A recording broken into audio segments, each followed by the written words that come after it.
দর্শক সবাইকে স্বাগত জানাচ্ছি আমাদের ক্রিক ফ্রেঞ্জের নিয়মিত আয়োজনে। জেসন রয়কে উড়িয়ে আনছে ঢাকা এবং তাকে আনার পর সবার একটা ভাবনা ছিল যে হয়তো ঢাকার ভাগ্যটা অবশ্যই বদল হবে, কিন্তু আমরা কয়েকদিন ধরেই বলছিলাম যে জেসন রয় আসলেই ঢাকার ভাগ্যটা বদলে যাবে, ব্যাপারটা এরকম না। ঠিক শেষ পর্যন্ত সেটা হয়নি। রংপুরের বিপক্ষেও তারা হেরেছে। রংপুর 5টা টানা ম্যাচ জিতলে এবং এদিকে উল্টো 4টা ম্যাচেই টানা হেরেছে ঢাকা ক্যাপিটালস। সেই ম্যাচটা নিয়ে আমরা একটু আলোচনা করব, যদিও ম্যাচে খুব বেশি ঘটনা ছিল বলে মনে হয় না। তো এটা নিয়ে আলোচনা করবো। আমি মোহাম্মদ ইসলাম আছি আপনাদের সঙ্গে এবং আমার সঙ্গে আছেন আমার সহকর্মী মোহাম্মদ সাদমান। সাদমান ভাই, আপনাকে স্বাগত। যেটা বলছিলাম একদম শুরুতেই, যেটা বলছিলাম যে জেসন রয়কে নিয়ে অনেক বেশি আশা প্রত্যাশা ছিল অনেকের, বিশেষ করে ঢাকা ক্যাপিটালসের যারা সমর্থক তারা হয়তো ভেবেছিলেন যে জেসন রয়ের মতো একজন ব্যাটসম্যান আসলে অ্যালেক্স হেলস যেভাবে এখানে খেলছেন সেভাবে যদি রয় খেলতে পারে তাহলে নিশ্চিতভাবে ঢাকার যে হ্যাটট্রিক হার সেখান থেকে হয়তো বেরিয়ে আসতে পারবে, কিন্তু সেখান থেকে বেরিয়ে আসতে পারেনি। আপনি যদি হিলসের ব্যাটিংটা নিয়ে বলেন এবং হিলসকে দিয়েই কি আসলে শুধুমাত্র ঢাকার ই করা সম্ভব, নাকি আসলে ঢাকার হিলস না জেসন রয় হিলস পারফর্ম করছে। হিলস দুর্দান্ত পারফর্ম করছে। তিনি 3 ম্যাচে 1টা সেঞ্চুরি 2টা 50-র কাছাকাছি। হিলসে আমরা পরে আসছি। আগে মনে হয় ঢাকার সাকিব খানকে মনে নেমে যেতে হবে মাঠে। সাকিব খান বাদে আসলে ঢাকায় খেলার মতো মনে হয় কেউ নেই। সাকিব খানের সিনেমাও রয়েছে এরকম যে তিনি নেমে জিতিয়ে দিয়েছেন। এখন কথা হচ্ছে যে এত হাক ডাক এত কিছু করে পারফরমেন্স কিন্তু হচ্ছে না। আমরা আগেও বলছিলাম যে আপনি বলছিলেন যে জেসন রয়কে উড়িয়ে আনলেই যে ঢাকা পারফর্ম করবে এমন কোনো কথা নেই। জেসন রয় এসেছেন মাত্র 2 ম্যাচের জন্য। আমরা কিন্তু আগের ম্যাচে বলেছিলাম যে আসলে যারা কন্টিনিউয়াস খেলবেন, যারা লং টার্মের জন্য খেলবেন তাদেরকে পারফর্ম করতে হবে। আপনি যারা অল্প কয়টা ম্যাচের জন্য আসছে তাদের জন্য কিন্তু মানে তাদের উপর ভরসা করে আপনি অতটা পারবেন না। যদিও মোমেন্টামটা হয়তো ফিরে পেতে পারতো বা তা পারতো না। আর গতকালকে আমরা দেখেছি যে কত রান হয়েছে এরকম উইকেটে তো মানে আপনি 205 রান চেস করছে, আপনি 168 রান 3 ওভার 2 ওভার বাকি থাকতেই চেজ হয়ে যাচ্ছে, সেখানে আপনি 111-15 রান করলে আপনি আসলে কি সেটাই রংপুরে কিন্তু 200 রান চেস করে জিতলো গতকালকে। সো আজকে আপনি সেখানে মাত্র 111 রানের টার্গেট দিয়েছেন, সেটা তো আসলে রংপুরের কাছে কোনো ব্যাপারই না। পিচটা দেখে আমরা বলছিলাম যে হয়তো এই পিচটা একটু স্লো ছিল গতকালকের মতো না হলো। শুরুটা কিন্তু আপনি দেখেন ভালো, মানে তুলনামূলক ভালো ছিল। আপনি যদি জেসন রয়ের আউট হওয়ার আগ পর্যন্ত দেখেন সেই সময়টা কিন্তু প্রায় 40-50 রান 1 উইকেটে, মানে এইটা তো আসলে খুব খারাপ না। কারণ আপনি যদি পাওয়ার প্লেতে 50 বা 50 রান করতে পারেন 1 উইকেটে, তারপর আপনি 14 ওভার পাবেন, সেখানে আপনার আরও 5-7 জন ব্যাটসম্যান নিশ্চিতভাবে থাকবে, সেইটাকে আপনি 170, 80, 90, 200-তে নিয়ে যেতে পারবেন। কালকে আমরা সিলেটকে দেখেছি, তারা প্রথম মানে পাওয়ার প্লেতে 1 উইকেট হারিয়েছিল, কিন্তু তারা কিন্তু পরের দিকে সেই রানগুলো রিকভার করেছিল। সেইটাও তো আসলে ঢাকার ব্যাটসম্যানরা করতে পারছেন না। বিশেষ করে আপনি তানজিদ হাসান তামিম এবং লিটন দাসের কথা যদি বলেন, কারণ এই দলের পুরো ব্যাটিংটাই নির্ভর করে তাদের উপর, অথচ 4টা ম্যাচের 1টা ম্যাচও তাদের আসলে সেই পারফরমেন্সটা। আজকে আবার দেখেন যে কতগুলো চেঞ্জ এনেছেন ঢাকা। সাব্বিরকে এনেছে, মোসাদ্দেককে এনেছে, ইভেন লিটন তানজিদ কিন্তু তাদের পজিশন ছেড়ে নিচে খেলেছে। রয়ের জায়গায় দিয়েছে, সোহানকে নিয়ে এসেছে, কিন্তু আসলে কিন্তু কোনো কাজ হয়নি। আপনি তানজিদ মোটামুটি একটু শুরু করলেও তিনি 16 বলে 20 রান করেছেন, যেটা আসলে ইয়ানার। লিটন দাস তো আসলে 4 নম্বরের নাম্বারের ডিজিটগুলো থেকে বেরোতে পারছেন না। আর সাব্বির রহমানকে নিয়ে আসলে কালকে আমি পারভেজকে বলছিলাম যে সাব্বির রহমান আসলে এত কিছু মাঠের বাইরে তিনি করে থাকেন, মাঠে আসলে যে পারফর্ম করবেন সেইটার এক্সপেকটেশন রাখাটাই ভুল। সো সেক্ষেত্রে সাব্বিরও সেটাই করেছেন। সাব্বির রহমান তো আসলে অনেকদিন ধরে পারফর্ম করছেন না বলতে বোঝাচ্ছে যে তিনি হয়তো খুব সম্ভবত লাস্ট মে মাসে তিনি ডিপিএল খেলেছিলেন, এরপর তিনি জাতীয় দলে বাইরে 2 বছর বেশি সময় ধরে, মাঝে জিম আফ্রোতেও খেলেছেন, সেখানেও খুব বেশি ভালো করেছেন। একটা ম্যাচে খুব সম্ভবত তিনি 4টা-5টা ছক্কা মেরেছিলেন। হাম্মাল দুটো বাংলা টাইগার্সের হয়েও হয়তো 1টা-2টা বেশি। হ্যাঁ, আপনি সাব্বিরের যে কোয়ালিটি আমরা দেখেছিলাম 2016-17 বা ওই সময়টাতে, সেই কোয়ালিটি তো আমরা আসলে মানে কানাকড়িও দেখতে পাচ্ছি না। এখন যদি সাব্বির একটা ভালো ইনিংস খেলো আমাদের মনে হবে সেটা ফ্লুক। কারণ হচ্ছে তিনি কনসিস্টেন্ট খেলতে পারেন না। তিনি বাইরেও যখন এই যে যেগুলো বললেন যেখানে খেলছে সেখানেও কিন্তু তিনি অত কনসিস্টেন্ট ছিল না। এখানে মোসাদ্দেক হোসেনকেও নিয়ে এসেছেন, খালেদ মাহমুদ সুজন কিন্তু আমার একটা বড় প্রশ্ন আছে। মোসাদ্দেক হোসেন ইনক্লুশনটা খুবই ভালো, ঢাকার জন্য বিশেষ করে ভালো ইনক্লুশন, কিন্তু আজকে আমার কাছে যে জিনিসটা প্রশ্নবিদ্ধ লেগেছে সেটা হচ্ছে যে আপনি ধরুন আপনার 3টা উইকেট পড়ে গেছে খুব দ্রুত, বিশেষ করে 2টো উইকেট তানজিদ হাসান তামিম এবং জেসন রয় দ্রুত পড়ে গেলেন।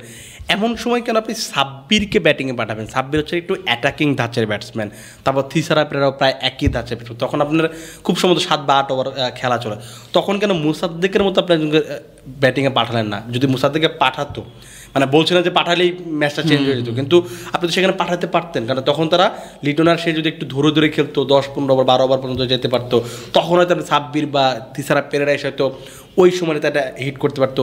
এই টিম ম্যানেজমেন্ট যারা আছেন বা খালেদ মোহাম্মদ সুজন বা অন্যান্য যারা আছেন, এই প্ল্যানিং তো ভুলগুলো করছে। আপনি দেখেন খালেদ মোহাম্মদ সুজন কিন্তু গতবারের যে ঢাকার ফ্র্যাঞ্চাইজি দুর্দান্ত ঢাকা, সেখানেও কিন্তু তিনি কোচ ছিলেন। সেখানে কিন্তু ঢাকা মানে প্রথম ম্যাচ জিতার পরে বাকি সবগুলো সব ম্যাচ হেরেছে এই খালেদ মোহাম্মদ সুজনের আন্ডারেই। আপনি কোশ্চেন একবার এই প্রোগ্রামে তুলেছিলেন যে ঢাকার ক্যাপ্টেন্সি আসলে চেঞ্জ করা দরকার নাকি, যেভাবে খেলা হচ্ছে আসলে ঢাকার ম্যানেজমেন্টে যারা রয়েছে, কোচিং স্টাফে যারা রয়েছে, তাদেরকে পরিবর্তন বা তাদের পুরো দলটাই পরিবর্তন করতে হবে, পুরো দলটাই মনে হচ্ছে যেন পরিবর্তন করতে হবে। কারণ এই যে বললেন আপনি সুজন, খালেদ মোহাম্মদ সুজন এত ভেটারান একজন কোচ, এত দিন ধরে তিনি ঘরোয়াতে কাজ করছেন, ন্যাশনাল টিমের হয়ে টিম ডিরেক্টর হিসেবে কাজ করেছেন, প্লেয়ারদের সাথে থাকেন, তিনি এই মোসাদ্দেকের তার ইনক্লুশনই আবাহনীর প্লেয়ার তিনি নিয়ে এসেছেন। সো তিনি তো ভালো জানবেন যে তাকে কোথায় দিলে সিচুয়েশনটা আসলে কোন সময় কি, যে কোথায় দিলে সে ভালো খেলবে, সেই জিনিসটা কিন্তু করতে পারছেন। আমরা ব্যাটিংটা বাদ দিয়ে বোলিংয়ে যদি আসেন, তখন কিন্তু দেখবেন কিছু জিনিস হয়েছে যেগুলো দেখলে খুবই চোখে লাগে যে আপনার এত বড় নো বল একটা স্পিনার করছেন প্রথম ওভারে, এত বড় ওয়াইড দিচ্ছেন, এত বড় আলাউদ্দিন বাবু এক ওভারে 3টা ওয়াইড দিয়েছেন, একটা হচ্ছে ভাই বিশাল মানে যেগুলায় কোশ্চেন সবসময় উঠে, সেটা আপনি ডিরেক্টলি বলছেন না, কিন্তু দর্শক থেকে শুরু করে সবার মধ্যে আলোচনা থাকে যে এটার মধ্যে অন্য কিছু রয়েছে। যখন এনামূলক বিজয় যে ব্যাটিংটা করেছেন, আপনি দল 170 রান করেছে, অথচ তার ব্যাটিংয়ের স্ট্রাইক রেট হচ্ছে 111, 35 বল খেলে 39 রান করেছেন, স্বাভাবিকভাবে খুব প্রশ্নবিদ্ধ ব্যাটিং। মানে আমরা বলছি না যে কিছু একটা হয়ে গেছে, কিন্তু আপনি যখন এটা করবেন, মানে আপনি জানেন যে উইকেটটা ভালো, এখানে রান করা সম্ভব বা এখানে ভালো ক্রিকেট হচ্ছে, সেখানে যখন আপনি এই ধরনের মানে চোখে লাগার মতো বড় বড় ঘটনা, কিছু টিমের ব্যাপারে প্রত্যেকবারই কিন্তু এরকম কথা উঠে যে এই টিমটায় হয়তো খেলা ছাড়া খেলার বাইরে অন্য কিছু নিয়ে ব্যস্ত আছে। এখন এই যে যখন আপনি এরকম পারফরমেন্স করছেন, 4টা জিতেছেন, আপনি 111 রান, সেইখানে আপনি যেখানে 4টা হেরেছেন, সেখানে আপনি যেখানে অনেক টাইট বোলিং করার কথা, সেখানে আপনি কি টাইপের নো দিচ্ছেন, যেগুলো আসলে অবিশ্বাস্য, কি টাইপের ওয়াইড দিচ্ছেন। এবং আমির হামজা হোতাক কিন্তু লাস্ট টি10 যখন খেলেন, সেখানেও কিন্তু তিনি এর চেয়েও বড় নো বল দিচ্ছেন।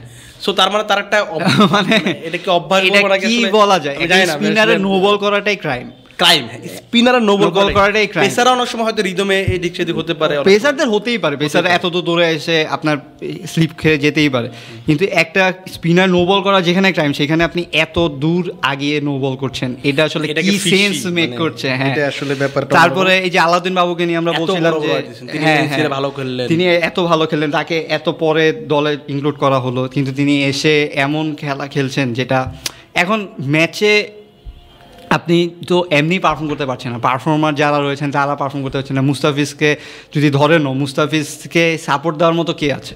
মুস্তাফিজ একাও তো কিছু করতে পারবেন না, এবং মুস্তাফিজও যে আসলে সেই ফর্মে আছে সেটাও বলা যাবে না। সো মানে ঢাকার খেলা দেখতে গেলে দেখা যাবে যে মানে আপনি নিশ্চয়ই কয়েকদিন আগে একটা দেখেছেন যে সাকিব খান তাদের প্লেয়ারদের মোটিভেশন করছে, তাদের প্লেয়ারদের মোটিভেশন করার জন্য তিনি ইংলিশে কথা বলছেন, কিন্তু তার ইংলিশটা যথাযথভাবে হচ্ছে না, তিনি আটকে যাচ্ছেন।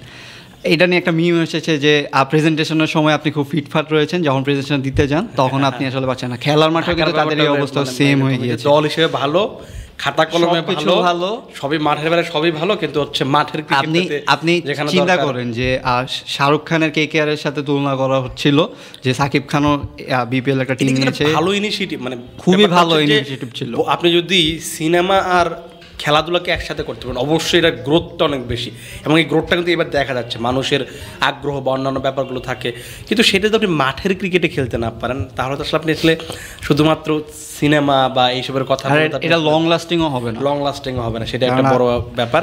এবং আর একটা জিনিস হচ্ছে যে লং লাস্টিং ওইটা হবে না, কিন্তু আমার কেন জানি মনে হচ্ছে ঢাকার যে হেরে যাওয়ার কি বলে এটাকে প্রবণতা, সেটা মনে হয় লং লাস্টিং হতেই থাকবে। আমি জানি না আসলে কি, আমরা একটু রংপুর নিয়ে একটু কথা বলা, তাদের আসলে খুব বেশি কথা বলার জায়গা নেই, কারণ তারা যারাই খেলছেন, যখন খেলছেন, যেভাবে খেলছেন, সবাই পারফর্ম করছেন।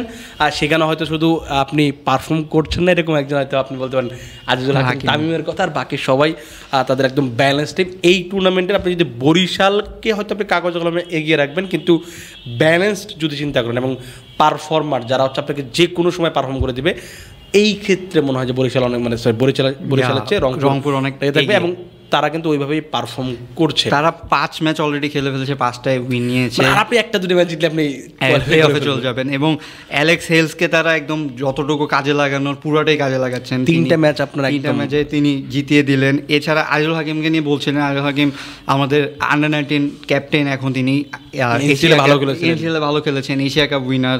তাকে হয়তো একটু সময় দিতে হবে, তিনি এবং একটা ভালো ফ্র্যাঞ্চাইজির ভিতরে আছে।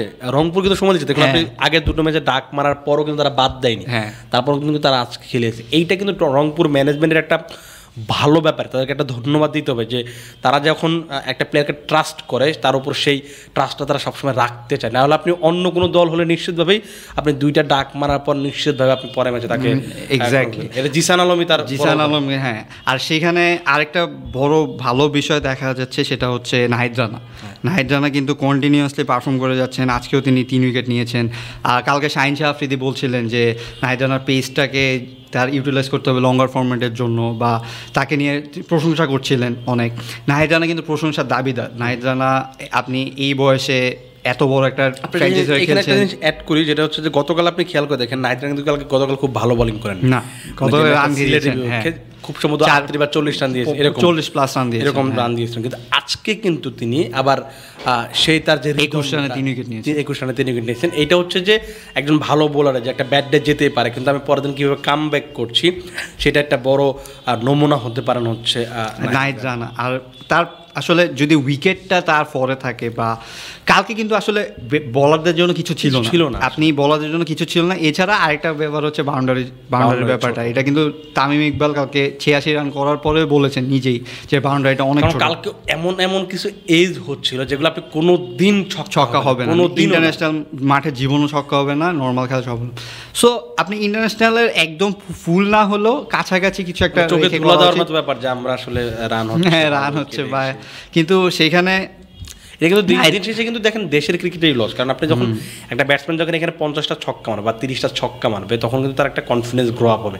কিন্তু আসলে কনফিডেন্সটা কত মানে রিয়েল কনফিডেন্স, আমি যেটাকে ফেক কনফিডেন্স বলা হয় মানুষের, যে একটা ফেক কনফিডেন্স দেওয়া হচ্ছে। কারণ আপনি যখন বড় মাঠে খেলতে যাবেন, আপনি যখন ইংল্যান্ডে খেলতে যাবেন, বা আপনি যখন পাকিস্তানে যখন চ্যাম্পিয়ন্স ট্রফি খেলতে যাবেন, তখন তো নিশ্চিতভাবে আপনি এই 50-52 মিটারের আপনি একটা বাউন্ডারি পাবেন না, বা 60 মিটার একটা বাউন্ডারি পাবেন না, নিশ্চিতভাবে সেখানে আরেকটু বড় থাকবে। কিন্তু এইখানে আরেকটা আর্গুমেন্ট আছে, সেটা হচ্ছে যে যেহেতু বিপিএল, যেহেতু ফ্র্যাঞ্চাইজি লিগ, সেখানে দর্শকদের খুশি করার একটা বিষয় রয়েছে। ফ্র্যাঞ্চাইজি কিন্তু অন্য কোথাও কিন্তু যে যেমন কালকে খুব সম্ভবত তামিম ইকবাল একটা এজ হলো রাতে কার সাথে খেলার জন্য, তিনি একটা বল যখন এজ হলো তিনি সেটা ছক্কা মারলেন পেছন দিয়ে, মানে তার পেছন দিয়ে গিয়ে ছক্কা হলো, সেটা হচ্ছে 52 মিটার। সেটাও আবার বাউন্ডারি থেকে প্রায় কয়েক হাত দূরে পড়ার পর এটা 52 মিটার। এটা তো একটা গ্রামের মাঠের মতো, মানে এলাকাতেও আসলে 50 মিটার ছক্কা হয়ে যায় বা 52 মিটার ছক্কা হয়ে যায়। সো এরকম যদি থাকে তখন তো আসলে এটা সেটাই করা যায় না। কিন্তু এই যে আসলে বিপিএল ম্যানেজমেন্ট কি চিন্তা করে এভাবে করেছে, ওই আমরা যেটা বলছি যে দর্শকদের খুশি করতে বা এই 4 ছক্কার বন্যা দেখাতেই, রান হতেই এই আর কিছু। আর একটা জিনিস মনে করে সেটা হচ্ছে যে আপনার তো নিশ্চিত মনে থাকার কথা, 2021 বিশ্বকাপের আগে আমরা অস্ট্রেলিয়া এবং নিউজিল্যান্ডকে ঘরে মাঠে টি-20 সিরিজে হারিয়েছিলাম, কিন্তু আমরা কিন্তু বিশ্বকাপে একদম পুরো ফ্লপ ছিলাম। সো ওই যে ফেক কনফিডেন্সটা যে বাংলাদেশ আসলে কীভাবে আসলে ব্যাকফায়ার করে, এখানে এই যে দেখেন মিরপুরের মাটির নিয়ে আমরা কথা বলতাম যে মিরপুরে হারালে পরে যে আমরা ভালো করবো, সেটা মিরপুরে এমন মাঠ যেখানে বড় বড় প্লেয়ার এসে খেলতে পারে না, সেই জন্যই হারে। এখন মিরপুরের উইকেটটা হয়তো একটু উন্নত হচ্ছে, মিরপুরের উইকেট নিয়ে আমরা বলছি যে একটু স্পোর্টিং হচ্ছে, একদম স্পিন ফ্রেন্ডলি না, সেখানে বাউন্ডারি আবার ছোট করে দিচ্ছেন। মানে একটা ঠিক হলে আরেকটা ব্যালেন্স রাখতে হবে। যদি ব্যালেন্স রাখতে না পারেন, একটা ক্রিকেটার তো আসলে 50 মিটার ছক্কা মারা যখন অভ্যস্ত হয়ে যাবে, সে জানা যাবে এই জোরই ছক্কা হয়ে যাবে, আস্তে মালে ছক্কা হবে। সে তখন যখন 65 মিটার ছক্কা মারতে গিয়ে চিন্তা ভাবনা করবে, তখন তার এই যখন একটা বাউন্ডারি 65 মিটার হবে, তখন এইগুলো তো নিশ্চিতভাবে ক্যাচ হবে, তখন তো সে মানে ছক্কা মারতে পারবে না। কিন্তু এখানে যে জেসন রয় বা যারা অল্প কয়েকটা ম্যাচের জন্য খেলতেছে, তাদের জন্য লস। যদি আপনি মানে এরকম ছোটো মাঠেও পারফর্ম করতে না পারেন, যেই ফ্র্যাঞ্চাইজি নিয়ে আসছে তার জন্য লস। কারণ তাদের জন্য তো এগুলা অনেক ছোট, এগুলা আসলে তাদের ব্যাকইয়ার্ডে খেললে যেরকম ছক্কা হতো সেরকম। সো এইটা এখন এই যে ঢাকার আসলে ব্যাপারে কি বলবো, ঢাকার যেই প্লেয়াররা রয়েছে, যারা রয়েছে, তারা সেটাকে ইউটিলাইজ করতে পারছে না। এখন দেখা যাক, তাদের হয়তো আরো এখানে আরো তো চিটং কিংসের বিপক্ষে হয়তো সেই নেক্সট ম্যাচটা, সেখানে আরো একটা বড় চ্যালেঞ্জ। কারণ চিটং কিংস লাস্ট যে ম্যাচটা খেলে সেখানে 219 রান করেছিল, উসমান খান সেঞ্চুরি করেছিলেন। সো দেখা যাক আসলে কি হয়। আপনাকে ধন্যবাদ সাদমান ভাই। দর্শক আজকে আরও একটা ম্যাচ আছে, সেই ম্যাচটা নিয়ে নিশ্চিতভাবেই আমি এবং আমার সঙ্গে অন্য কেউ একজন থাকবেন, ফয়সাল ভাই থাকবেন, হয়তো অন্য কেউ থাকবেন, যেটা নিয়ে আমরা আলোচনা করবো। আপাতত আপনারা ভালো থাকুন, সুস্থ থাকুন এবং ক্রিক ফ্রেঞ্জির সঙ্গে থাকুন।